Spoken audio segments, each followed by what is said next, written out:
My name is Brian Keenan, and this is my debut record, Today This Year.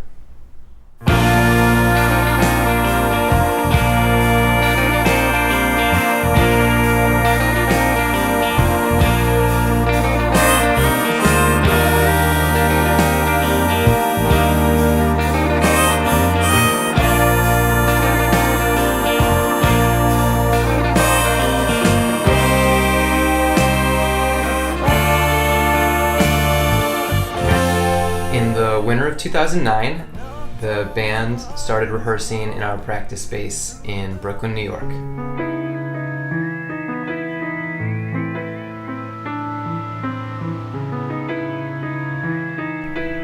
I had spent a year writing and recording demos while playing in the band Proud Simon, and this record was supposed to be the next Proud Simon record.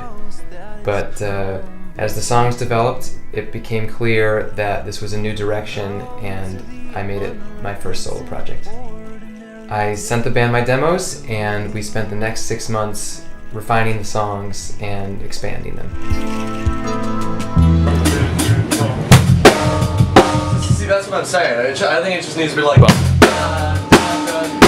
this is completely wrong. I began filling countless journals with all the things I'd experienced over the course of the year. These stories dominated my life. It was a really intense year of reflection, and I tried to keep the words raw and honest like never before. Then I paired the words with sketches of songs, many of which started out as synthesized loops, which was really a dramatically different process than my previous records.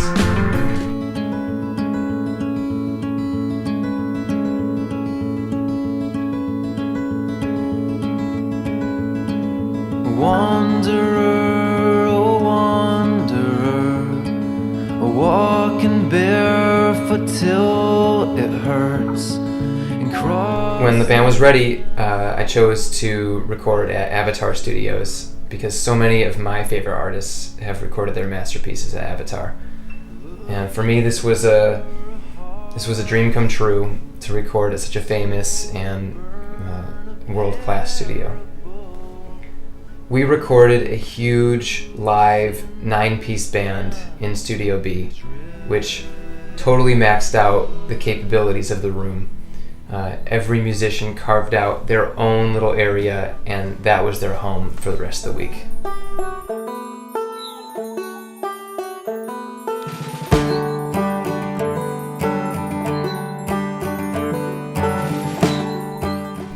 I chose to work again with Jamie Candeloro on the record because I had such a good experience with Jamie recording our Anchors Away EP. And I really wanted to bring him in for a full-length record.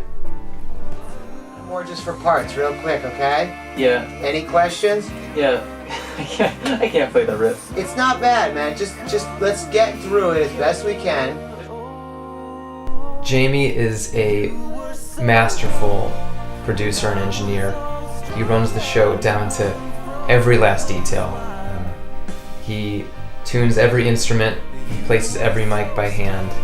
He runs the board, and he even steps in and plays just like a member of the band.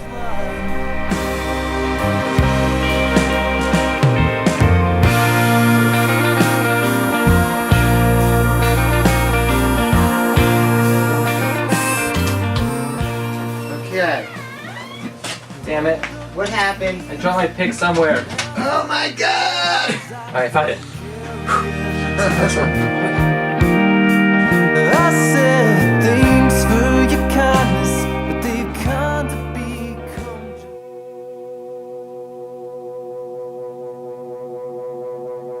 become. We talked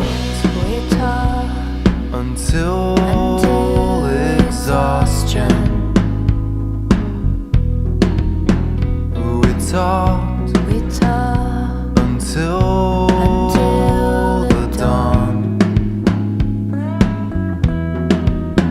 And I wanted you. We spent one last additional day at Mercy Sound in the East Village to have some guest musicians play and do overdubs and make sure that we had captured every possible piece of music before we went to mix in LA. In the spring of 2010, Adrian and I flew to Los Angeles to escape the stresses of New York, and we chose Jamie's personal studio to have a quiet, peaceful room to mix the record.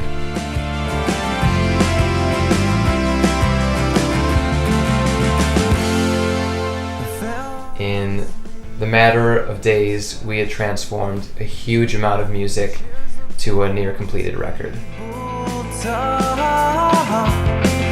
the Garden of Babylon, with their columns of magnolias.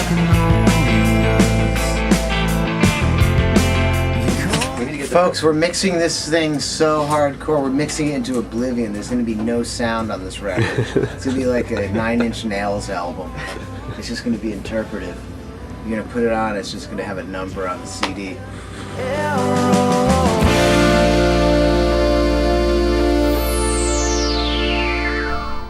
After returning to New York, I sent the tracks to Adrian, who mastered them in his studio, Timeless Mastering.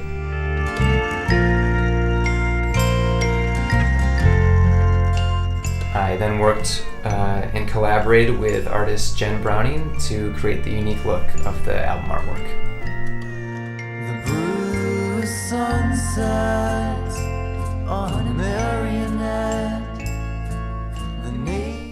I'm now working on translating the sound of the record to the live show, focusing not only on the large band format, but also the more intimate, stripped-down versions of the songs. Struggling with in the blue room. This is a different one than you spent the last couple of months. The mechanical sounds of rain clouds. The clock hands are soaked and slowing down. Today, this year, is the beginning of a new journey for me as an artist. It's taken a long road to get here, many sleepless nights and empty pockets and open wounds, but through all of that, I'm really happy to have captured my vision for the record.